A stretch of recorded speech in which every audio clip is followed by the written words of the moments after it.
नमस्कार दर्शक बंधुरा वेलकम टू कृष्णा रान्नाघर। आज आमी ओट्सेर खिचुड़ी बानिয়েছি और এই রেসিপিটাই আপনাদের কাছে শেয়ার করলাম।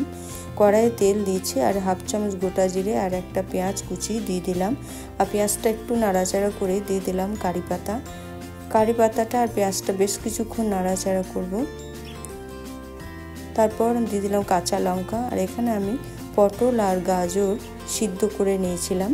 তারপর আমি তেলের মধ্যে খুব ভালো করে সবজিটা কষিয়ে নিচ্ছি। আর এখানে আমি একটা টমেটো কুচিয়ে দিয়ে দিলাম। বন্ধুরা, এখানে আমি হলুদ আর স্বাদ মতো লবণ মিষ্টি দিয়েছি, কোনো কারণে দেখানো হয়নি, সরি। এখানে আমি ওটসটা দিয়ে খুব ভালো করে কষিয়ে নিচ্ছি। তারপর আমি পরিমাণ মতো জল দিয়ে দিচ্ছি। আর ওটস বেশিক্ষণ হতে লাগে না, আমি এটাকে 5 মিনিট ঢাকা দিয়ে দেবো।